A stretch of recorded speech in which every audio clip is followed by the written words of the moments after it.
Right, we're here at Rebels on Roundabouts. We're in Stockport. It's November the 5th, which is Guy Fawkes was ahead of his time, or maybe it was an early false flag. But anyway, here we are, and here's one of the chaps who set up this whole protest, the whole demonstration up. As you can see, there's loads of people out. So I'm just going to ask, this is Steve. Oh, there we go. Hello. How did you get started on doing this? What sort of was your journey to getting in? Well, there's two starting points really. I used to be a firefighter, and the fire service was just buying into all this agenda, and I could see it happening. And I was trying to wake people up back in, when was it? It was October last year, so over a year ago now.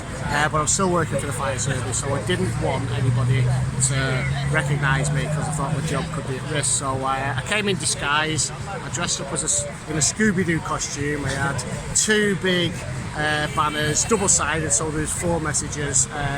And for a couple of weeks running, in the mornings, I was just wandering up and down just trying to wake people up. But then the winter lockdowns came in November last year, so it pretty much fizzled out. And then come the springtime, during that winter lockdown, we were meeting up with loads of local people. And there was, just bouncing some ideas off each other. We did a protest at the pop-up job centre in Stockport with some guys from a stand in the park and from some other concerned local citizens. And then from that gathering, a couple of other people had this idea about getting out on the roundabout. So a few days after that was basically the first Rebels on Roundabouts. Our good friend Justine come up with the name Rebels on Roundabouts. I don't think it's such a catchy name. It's like the rule of threes, isn't it? Yeah. Rebels on Roundabouts, hands, face, space, all that stuff. We just kind of reverse propaganda. It is. And so it was the end of May was the first collective gathering on here, and there were nine of the group. Can I ask you about your experience with the fire brigade? Now, obviously, we don't want to get in any trouble, so we're not going to name names or locations, but just tell us a little bit about how it went with the fire brigade for you. Yeah, so while I'm no longer a firefighter, I've always been a public servant. I was in the military for 10 years, the fire service for 20 years.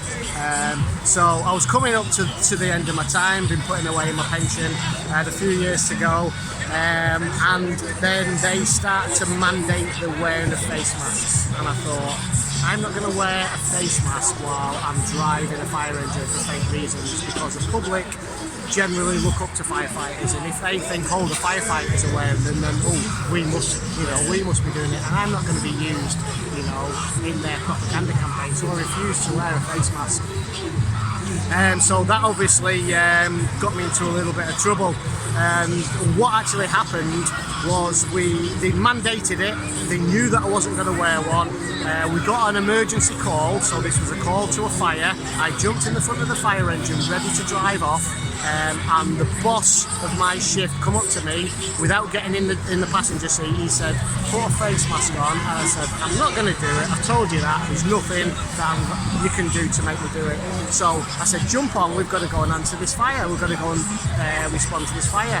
And instead of doing that, instead of getting on the fire engine, he turned round, he went back to the telephone, called up the control centre and said, you need to send a different fire engine to this fire because the driver, Steve Jeffries, is refusing to wear a face mask. So it was more important for that person, my watch officer, to have me wearing a face mask than it was to go and respond to the public's needs when there's fire. That's a true story, that happened.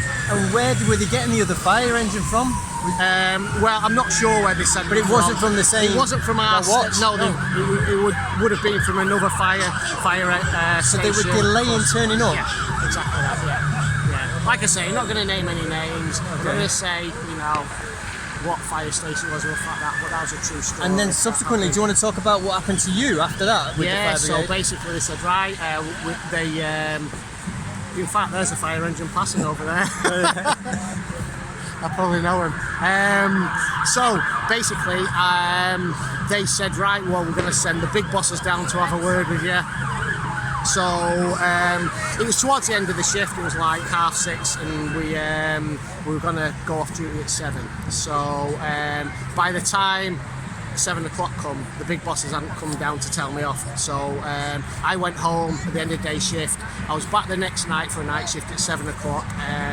The big bosses were there waiting for me, took me to one side. They'd already arranged for another driver to come to the fire station to drive the fire engine that night, and they took me into an office and basically tried to bully and coerce me into wearing a face mask to be able to stay working. I told them I wasn't going to do it, so they said, right, so take your fire kit, go and hang it up on the peg and go home. And that's basically what they did, and I've not worked ever since then, and that's well over a year ago now.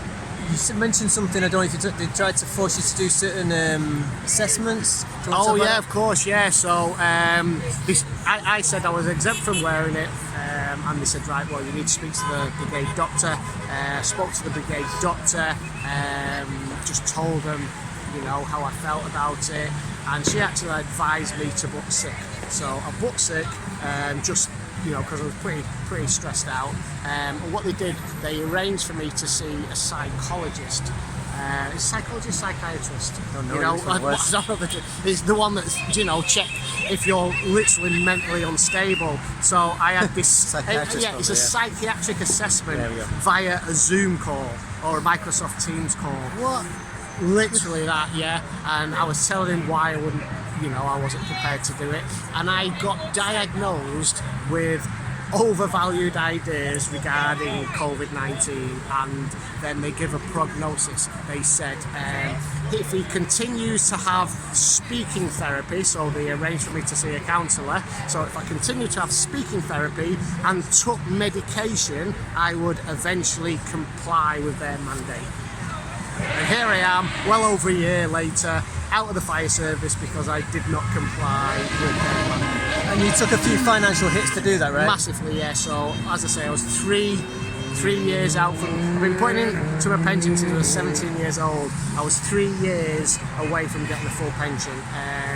So, I wasn't going back. I was able to, luckily enough, to take an early retirement, but I basically lost about £80,000 of my own money that I'd been putting away on my lump sum of a pension. Wow. So I now get a small one, a small bit of money every month, and I consider myself lucky because, you know, there's people out there that are losing their jobs left, right and centre, you know, because they're refusing to take this, you know, this experimental injection. So, you know, I've lost a bit of money, but, you know, I'm still in a good position, and I really feel for those people that are in that position now.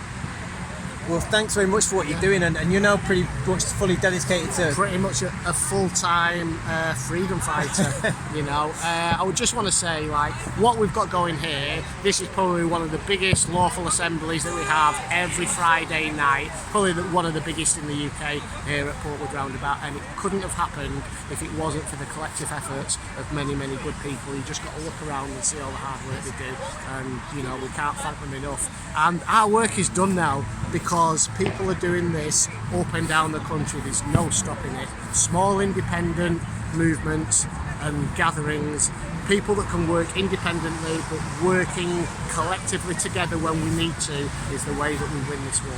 Is there anywhere where people can find out where their local Rebels on Roundabouts would be? Yeah, there's two ways of being able to get in contact with us. The main one is our Telegram channel. It's a Telegram chat group, and it's Rebels on Roundabouts. Check that out. Or you can go to rebelsonroundabouts.com.